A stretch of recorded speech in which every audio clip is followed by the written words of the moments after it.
brilliant talk. That is Buffalo to a core, baby. How about those Buffalo Bills? Right here, baby! Right here! 1, 2, 3, 1, 2, 3,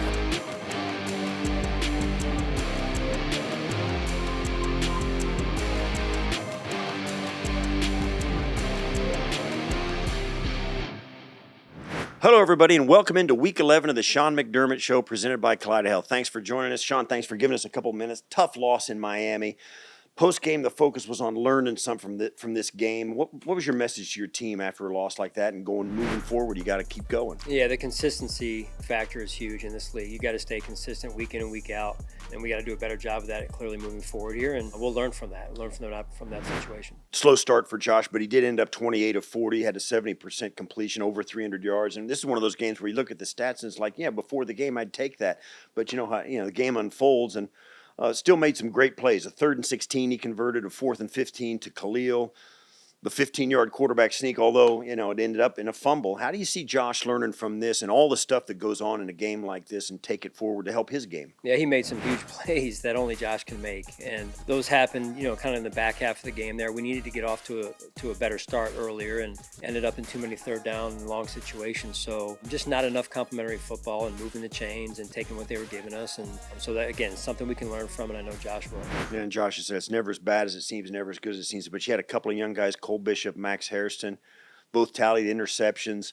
Hairston played in his first NFL start. He's got 2 interceptions in 3 games. How proud of you? How's it going for these 2 young guys? They seem to be growing up right before our eyes. They got put in there, and they're producing some ripple effects on your defense. Yeah, they are. Their athleticism, speed, it's showing up. Their ability to move. They're young, right? And so they're making some young mistakes, but you learn from it. Those guys have done a great job in the last 2 games in particular, and kind of their first action. So I think they're growing together a little bit here too. So another young player as well, Jackson Hawes. I didn't mention him. Making an impact. Kincaid went down. He was going to get some extra snaps. 5th-round pick this past year. He got a touchdown in this game. He's got 8 receptions and 2 touchdowns. How's Jackson Hawes both earned his spot? Obviously, he's been playing and he's been on the roster, but also capitalized on those opportunities. Yeah, well, he's made plays both in the run and the pass game, and it's really neat to see when it's not too big for a young player. And right from the start, Jackson's been playing, and it's not been too big for him, so he continues on his journey of growth and experience. So your defense shows up, and they got 9,000 guys hurt, and they're dealing, and all that. But they got 2 forced interceptions. They're dealing with all kinds of injuries. But they're 10th in the league in points allowed, and this game was 16-0 going into the 4th quarter. I mean, it was really a yeoman's effort by those guys. What's your assessment of their play? Forget about the final score, but man, oh man, they battled. Well, they did. They battled. They hung in there all game long, and then 7 minutes to go in the 4th quarter, the dam broke on us, and it's disappointing for them because I thought they had battled and fought, and yet it's a learning opportunity as well in terms of how you get to complete the game. All right, Coach, thanks. We're going to turn the page later in the show. We'll come back and get your final thoughts on facing the Buccaneers here on Sunday. Game Plan is presented by Energy Mark, official energy supplier of the Buffalo Bills. When we come back, Eric Wood gives us his breakdown of the Bills game against Miami. Later on, get to know special teams player Sam Franklin Jr. on Inside the Charge.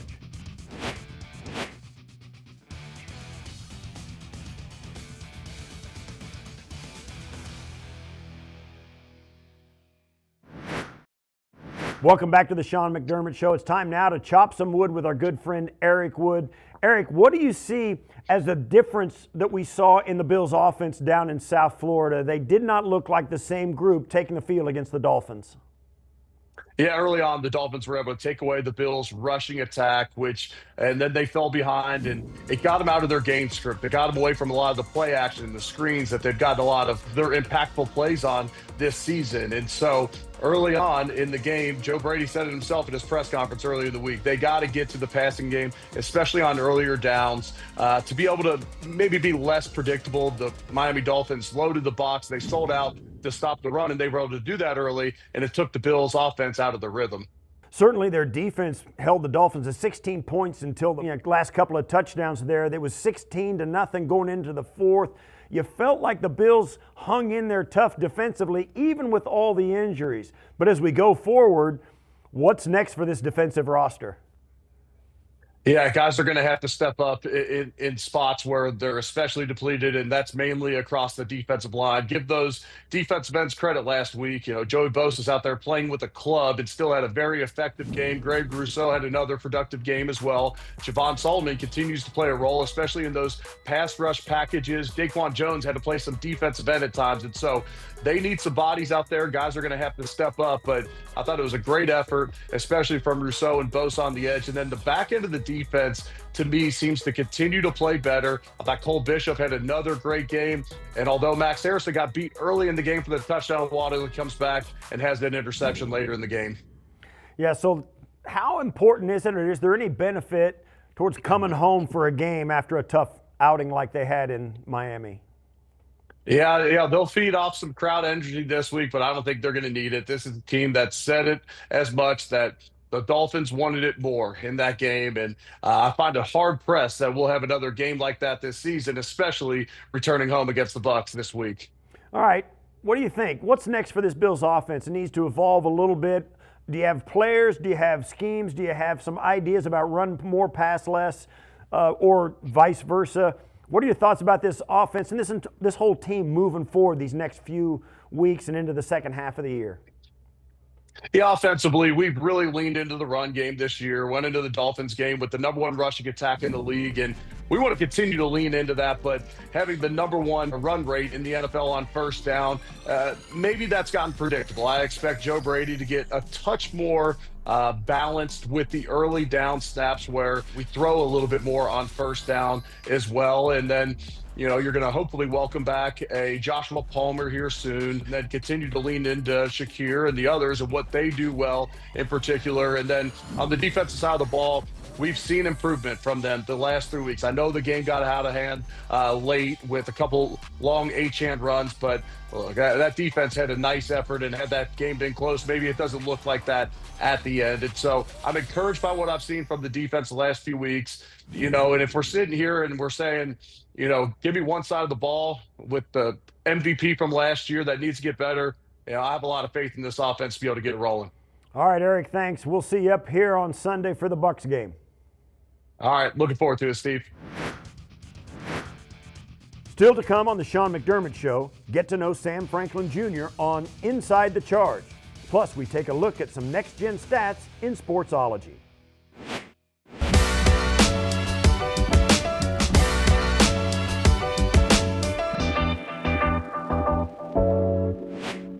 Sam, thanks for coming on to hang out on Inside the Charge, answer some questions. I'm excited to get to know you better. Excited to be here. I mean, haven't had many questions asked to me lately. All right, well then let's start it right now. You spent your first 5 years with the Carolina Panthers. Now you're in Buffalo. How have you embraced this team so far? It's been a new experience, learning new people. I haven't had a real change since college. So, I mean, it's been great. These guys opened me with welcome arms. There's some great teammates, and then, you know, they're a funny group. Okay, they're a funny group. Who's funny on this team? Who are you vibing with? You know, it's a couple guys that I like vibe with. Ryan, he's one of those guys. You know, Frank, he's pretty funny.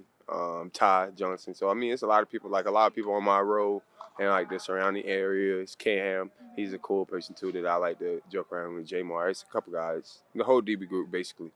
Since you're new to this team, who is Sam Franklin off the field? I'm a man of God, a father first.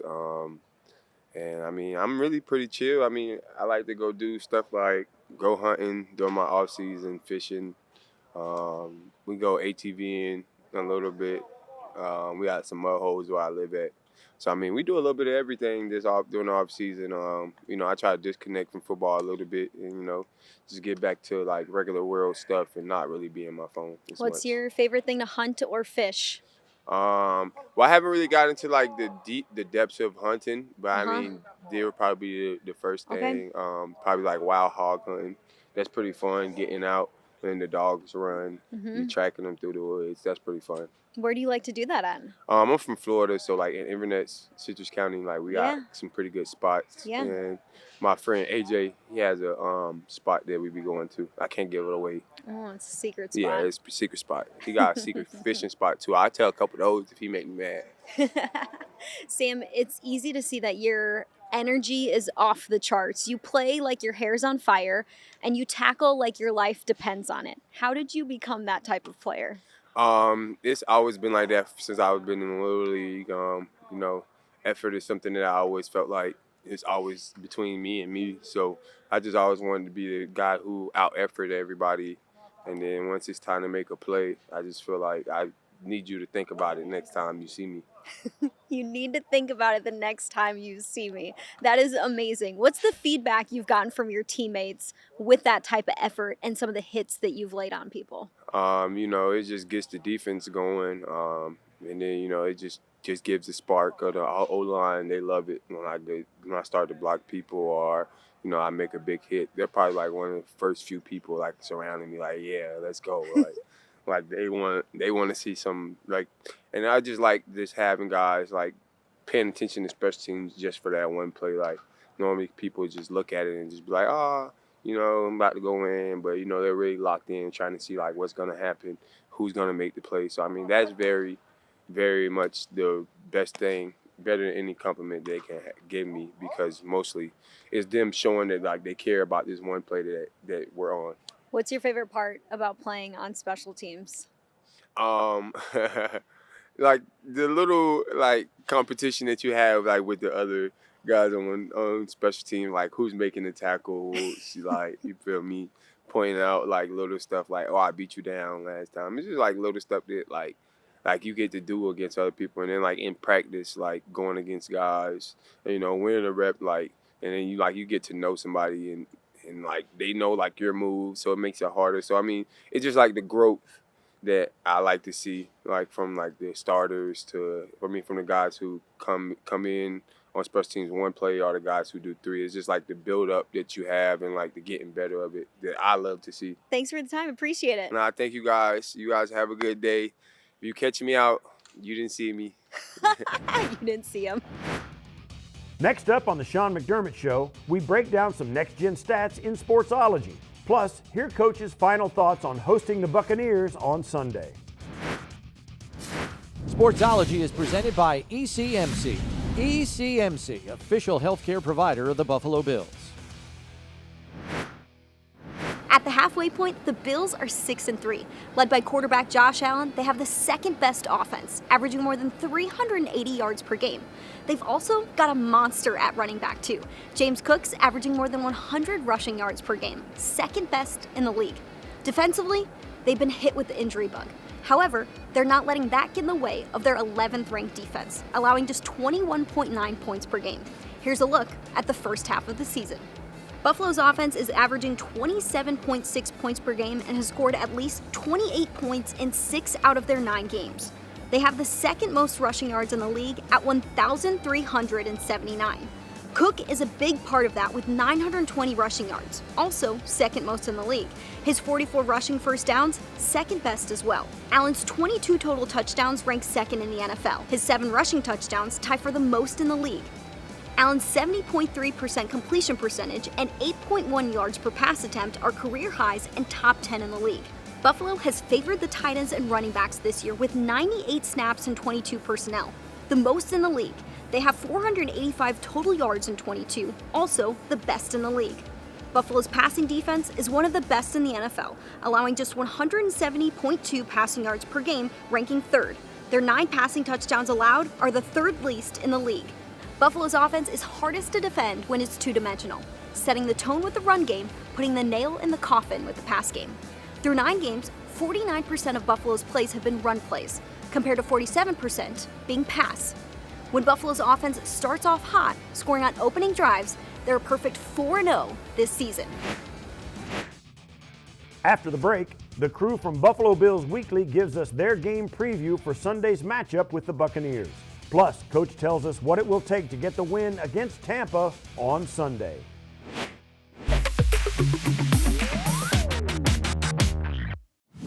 Bills are back at home for a Week 11 game against Tampa Bay. Both teams are 6-3 and coming off losses. The starting quarterbacks, Josh Allen and Baker Mayfield, were drafted in 2018, 6 picks apart. Mayfield went first overall, Allen went 7th. Their success stories are different. Mayfield bounced around between 3 different teams before finding a true fit. Allen stayed put in Buffalo and steadily improved. In 2024, they both had 40 touchdown seasons. Yeah, and look, since 2024, they're 2 of only 3 quarterbacks with 60 total offensive touchdowns. The other one of their fellow 2018 draft classmates, Lamar Jackson. They've been extraordinary point producers for their offenses going forward here. Speaking of their offenses, Tampa Bay knows how to play mistake-free football. They have the second least turnovers right now at 5 and the 6th most takeaways at 13. When you're facing a team who knows how to take care of the ball like this, how do you force them into making mistakes? Well, that's it. You have to force the takeaways because they're not going to give you any. So that means if you're the second tackler in on a ball carrier, look for a punch out. If you're in the pocket and you're squeezing it on Baker Mayfield and he's scrambling around and still looking to throw, he's not going to have it tucked. Go for the strip instead of the sack. Those are the things they're going to have to be mindful of. And when Tampa goes to their 3-step drop pass game, that might be an opportunity for a corner to jump a route and get in front of the ball for an interception. After not winning the turnover differential battle against Miami, you know this defense and offense are going to want to take it away and take care of the football against Tampa Bay. Buffalo's offense has been without an important weapon for the last 3 games. Wide receiver Joshua Palmer has been dealing with a knee and ankle injury. Palmer's expected to play against Tampa Bay. He adds a deep threat and is a great route runner. How will he diversify Buffalo's offense? Yeah, for the last 3 games when he has been out, it looks like the Bills' offense plays in a 25-yard box from the line of scrimmage 25 yards down the field. Their only big plays in the passing game have come off of off-script plays when Josh is running around and then just heaves it down the field. So I think Palmer can provide that, and hopefully by stretching the field more vertically, it will open up more opportunities in the short to intermediate areas for players like Curtis Samuel, Khalil Shakir, maybe some backs out of the backfield as well. That's what you're after with Palmer in the lineup. Tampa Bay's defense ranks 24th, allowing 233 passing yards per game. I expect Buffalo's passing offense to go off. They also signed wide receiver Mecole Hardman to the practice squad. He is a speedy receiver and can have big plays go off at any time in his 7th NFL season. Yeah, and clocked a 4.33 40 at the combine. Granted, that was 8 years ago, but the guy can still fly. I think it's going to take him time to get up to speed with the offensive system and the passing game, but in the interim, there's no reason you could not use him as a return specialist because he's got over 125 returns in his career, both on kickoffs and on punt returns. And as we know, they've been looking for a better answer there to give Buffalo's offense better drive starts each and every week. Hardman could be that answer. That's a secret weapon right there. If you can find somebody who offers better field position to your offense, that makes life easier for Josh Allen and his weapons. In the last 6 seasons, the Bills have followed up a 3rd loss with a win. For more from Brownie and Maddy, including insights from players and coaches, check your local listings for Buffalo Bills Weekly, also available on Buffalo Bills YouTube. Coach, back home, 1 p.m. kickoff against the Buccaneers. They're leading the NFC South, identical record to your own, 6-3 coming in. Todd Bowles, 4th season in Tampa Bay. He's been through it. He transitioned from, Tom Brady and that. Now he's got Baker. Give us a little estimate of your level of respect for what he's done down there. You've been through that kind of thing. No, he's a great coach. He really is. He's been in the league a long time. Another defensive head coach whom I respect, and he's produced winning teams, and he's done it with a couple different quarterbacks. So it'll be a big challenge for us. All right, so 2018, Baker Mayfield's in that Josh Allen draft, first pick in that draft. He's emerged as their franchise quarterback. He's going into his 3rd year now. It seems like he's just battled his way into that spot. He's got playmaking ability. What are the challenges of facing a guy that's savvy and gritty like Bake is? Well, he's a heck of a competitor, yeah, and he knows how to play the position. He's got moxie, instincts. I'm sure his teammates around him love playing with him and for him. So again, big challenge. Anytime you face a great quarterback, in this case like Baker. Yeah, so Tampa Bay comes in with some injuries. Their wide receiver room is a little bit depleted, but they've started to lean on a young guy, Emeka Egbuka, 1st-round pick by the Bucs last year, leading receiver form, almost 700 yards this season. How do you game plan against this guy, not knowing exactly what their receiver room will look like coming in? Yeah, I mean, it's a little bit difficult, but give credit where credit's due. They're off to a good start with a couple young players there, and they're playing at a high level. So the combination of their running game with the pass game and explosiveness in particular will be tough for us. All right, Coach, good luck this week against the Buccaneers. We're going to take next week off. We're going to come back and talk about the Week 13 game against the Pittsburgh Steelers. To everybody at home, thanks for joining us here on the Sean McDermott Show. We're presented by Kaleida Health. Thanks for joining us, and as always, go Bills. Final Thoughts is presented by Toyota. Toyota is the official car and truck of the Buffalo Bills. The Sean McDermott Show is presented by Kaleida Health, the official healthcare system of the Buffalo Bills. By Connors & Ferris, your workers' comp attorneys. Call 684-COMP today. And by Toyota. Toyota is the official car and truck of the Buffalo Bills.